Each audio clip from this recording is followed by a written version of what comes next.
আপোনালোকক সেৱা জনাইছো আৰু মোৰ ইউটিউব চেনেলটিলে আপোনালোক সকলোকে স্বাগতম জনাইছো। আজি মই কণীৰ এটা সুন্দৰ ৰেচিপি বনাব ওলাইছো। তাৰ বাবে মই এয়া চাও, এয়া কণী লৈছো, কণী চাও, কণী দুটা মই এয়া লৈ লৈছো, কণী দুইটা কণী ইয়াতে ভাঙি ললো। ইতিমধ্যে এইটো সুন্দৰকে ফেটা হৈ গৈছে। গেছটো জ্বলাই কেৰাহী এটা পাতি দিলো। এইটো সিদ্ধ গৰম পানীত সিদ্ধ কৰি বনোৱা কণীৰ ৰেচিপি। গতিকে মোক গৰম পানী লাগিব। এই পানী অলপমান দিলো উতলিবৰ কাৰণে। পানীখিনি উতলাৰ লগে লগে মই এই কণীখিনি, ফেটি লোৱা কণীখিনি ইয়াতে সুন্দৰকৈ উতলা পানীতে ঢালি দিলো। এইটো বইল হবলৈ দিছো। আপোনালোক যদি মোৰ চেনেলটোলৈ প্ৰথমবাৰ আহিছে, এইটো যে টেষ্টি কিটচেন, তেতিয়াহ'লে মোৰ চেনেলটো ছাবস্ক্ৰাইব কৰি ল'ব। এতিয়া এইটো অকণমান পৰ লাগে।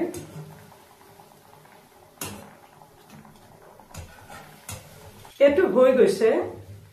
এতিয়া মই গেছটো অফ কৰি দিলো আৰু এইখিনি মই এতিয়া সুন্দৰকৈ ইয়াতে কাটি ৰাখিম।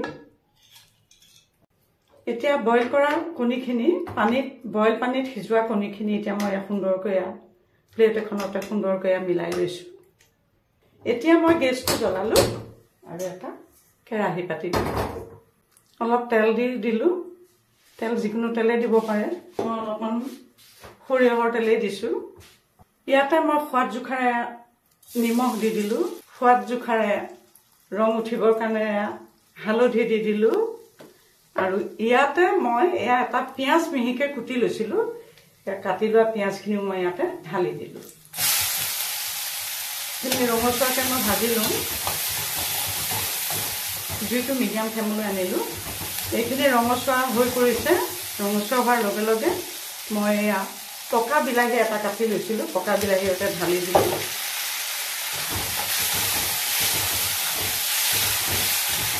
লামা লামে লাগিছে চব।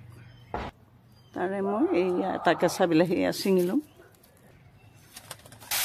আৰু এটা মই গছৰে কেঁচা বিলাহী কাটি লৈছিলো। এই কেঁচা বিলাহীটো পকা বিলাহীৰ লগতে ঢালি দিম এতিয়া।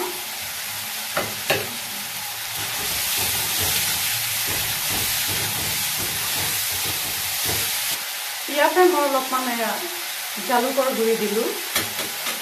অলপমান চিলি পাউডাৰ দি দিলো কালাৰটো ভাল হৈ উঠিবৰ কাৰণে। অকণমান চিকেন মছলা দিলো।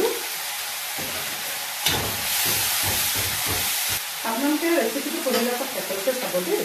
ষ্টেপ বাই দিয়া যায় যে, তেতিয়াহে ধৰিব পাৰিব। ইয়াতে মই কেঁচা জলকীয়া কাটি লৈছিলো। কেঁচা জলকীয়া কেঁচাটো জ্বলাই দিলো।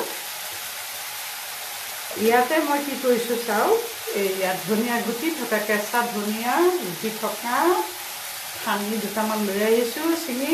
সেয়া ইয়াতে মই দি দিম এতিয়া।